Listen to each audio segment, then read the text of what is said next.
Muy buenas tardes. Mire, me les tuve que adelantar porque tuve que grabar un sonido o un video para la Fiscalía y para la Fundación de Prensa a raíz del anterior video donde publiqué toda la película del Sagrada de Cifuentes, Víctor Manuel Tamayo y su socio Luis Carlos Ramírez. Entonces me están amenazando de muerte y tengo que, pues la tenía grabada, pero la voy a dejar que ustedes la escuchen. Sin embargo, les quiero contar que van a encontrar alguna fe de ratas y me sabrán disculpar, pero es la colección también de la cuestión de los nervios y todo, por eso les digo que si hubo algún error de alguna gramatical, les pido el favor de que me disculpen.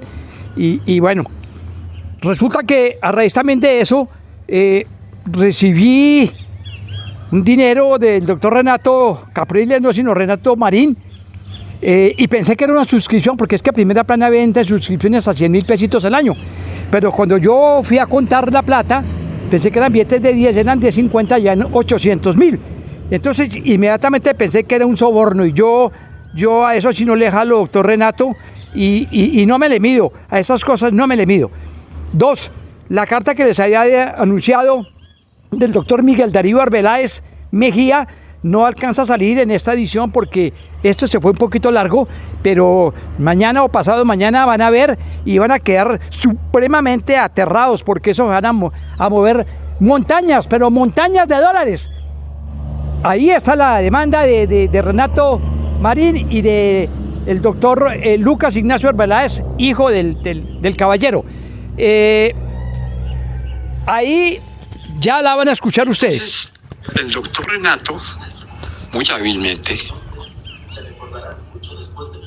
le dijo a la fiscal: le tengo la disyuntiva para que usted pueda entrar a proceder en el caso del Sagrada de Cifuentes, porque ella prácticamente se considera ganadora. No hay tal. He decidido con el doctor Lucas Ignacio que esta fiscalía y este juzgado le pidan una prueba ADN al Saglaes para que le demuestre si finalmente esta exgobernadora y ex rectora de la UNISAR es verdaderamente la hija de doña Lucelena o Lucerito de Arbeláez. Y efectivamente la fiscal, por intermedio y de la juez en conjunto, le solicitaron al Saglaes la prueba de la ADN. Pero esta mujer que tiene más malicia un gato de la casa de la sala de mi casa que la gobernadora, sacó la prueba del internet, la presentó la fiscal y el juez respectivo hicieron las pruebas coherentes y hicieron de cuenta que eran falsas. Desde ese momento viene la denuncia de falsedad en documento público, falsedad ante la justicia. El alto tribunal ordenó que la señora siguiera diciendo que era la dueña y heredera de la fortuna de los $1.000 millones que hablan los termales de Santa Rosa. Fue una hábil exposición que hizo el doctor Renato Marín Carmona, no Renato Capriles, no confundirlo con el director de la orquesta Lavillos Caracas Boyd. No. Es un abogado muy educado, muy sapiente. Entonces la señora no tuvo otra alternativa que irse del país y ahora fue que regresó. Pero mire cómo es la vida. Esta señora le robó a este redactor 22.000 periódicos de una edición de primera plana en el parqueadero del extinto señor Horacio Ramírez Duque. Y le pegaron 2 puñaladas al portero y dieron al ascensorista que meses después falleció. Y una fuente de la más insospechable infidelidad le dijo al redactor que en los termales de Santa Rosa, que es una extensión supremamente grande como un pueblo, había visto el periódico Primera Plana nadar en el suculento río que adorna los termales de Santa Rosa, que iban nadando siempre por encima y que no les había podido consumir el agua. Es decir, iban libre. ¿Cómo debe ser libre la circulación de Primera Plana? Ante esa situación, en ese entonces, el doctor Miguel Darío Arbeláez, que era el todopoderoso dueño de los termales, llamó al redactor para llegar a un feliz acuerdo. Él todavía creía que el Saglais tenía algún parentesco o que tenía algo que ver, pero no, resulta que no. En ese entonces la apoyaba ella el gobernador de turno, Víctor Manuel Tamayo, y él le dirigió una carta a Víctor Manuel Tamayo solicitándole que por su elevado conducto le pudiera ayudar en el caso del Saglais y Fuentes, a lo que el gobernador contestó: negativo, doctor, jamás, no voy a hacer eso. También le mandó una carta a los directivos del diario Lo Tuni, no tuvo respuesta ni tuvo eco. ¿Por qué? Porque eran socios, el Saglais, Víctor Manuel, Luis Carlos Ramírez Múnera. La carta que vamos a leer a continuación es algo que va a dejar escalofríos a todos los oyentes de Primera Plana. Y van a llegar a la conclusión de que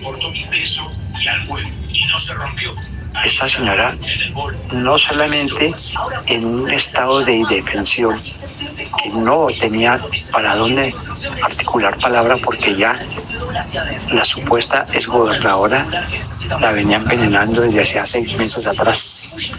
Y era prácticamente como la dueña de los termales, la que mataba, la que ponía y quitaba a los empleados, al gerente, al administrador, porque le había prometido algunas hectáreas al presidente de ese entonces, Álvaro Uribe, y tenía dormida, totalmente dormida a la señora Lucero, y ella no tenía cómo defenderse. Nunca hicieron la exhumación del cadáver para saber si la habían envenenado, pero quiero recordarles a los oyentes que cuando fue gobernadora del Saglais y Fuentes murieron 5 mujeres envenenadas. Pero en ese entonces ella tenía un aliado que era el secretario de Salud y había firmado las muertes como si hubiera sido un ataque al corazón, pero no, las envenenaron. Este es un caso delicadísimo, como lo del Banco de Colombia, como lo del Fondo Editorial, como la muerte de Mayú, como la muerte de muchísimas personas, como la quiebra de la Universidad de Santa Rosa de Cabal. Y ahora la vemos en un flamante veno de globo color blanco, andando por las calles de Pereira, como Pedro por su casa. ¿A qué horas fue que perdimos a Pereira? ¿O será que se teme por el cargo del doctor Lucas Ignacio Arbeláez, que es el nuevo director de Confamiliar, y ha querido dejar las cosas así, a sabiendas de que la justicia ya tiene prácticamente condenada a la señora Saglais y Fuentes, que es de un pueblito, nacida en un pueblito de Caldas y que había escrito un libro que Primera Plana lo publicó en una excelente crónica, donde afirmaba que le dedicaba el libro a su mejor amiga, que era prácticamente como si fuera una hermana. Y ese libro fue lo que estalló en la fiscalía, que no era la hija de doña Lucero, sino que era una farsante que se había logrado meter en esa familia. Parece una novela lo que les estoy contando, pero es una realidad. Es decir, entre cielo y tierra no hay nada oculto. Así como ustedes acaban de escuchar que el periódico Primera Plana nadaba como el río Magdalena por todas las orillas de Colombia, así tiene que ser la libertad de expresión en nuestro país. Muchísimas gracias y hasta una nueva ocasión. Esperemos que estos comentarios no tengan que ver en absoluto con la administración del doctor Lucas Ignacio Arbeláez, quien estuvo casi 20 años como director de la Casa de la Justicia. Pero de verdad, hablando de justicia, ¿qué injusticias? Porque todos sabían de las amenazas de Saglais y nadie le paró bolas. Solamente hasta el final, el doctor Miguel Arbeláez pudo denunciar eso ante el gobernador de ese entonces, Víctor Manuel Tamayo. Muchas gracias. Bueno, estábamos hablando del Saglais y por eso fue que le pusieron Falsaglais y Mientes. En el próximo video vamos a publicar la carta que el doctor, el arquitecto Miguel Darío Arbeláez le dijo a Víctor Manuel Tamayo y a Luis Carlos Ramírez Mura, y que ni el uno la quiso publicar ni el otro la quiso dar. ¿Por qué? Porque el Saglais era contratista de Víctor Manuel Tamayo y Víctor Manuel Tamayo le otorgó más de 1.000 millones de pesos colombianos en contratos al Saglais y Fuentes, fuera los 1.540 que se robó de la Universidad de Santa Rosa, de la UNISAR.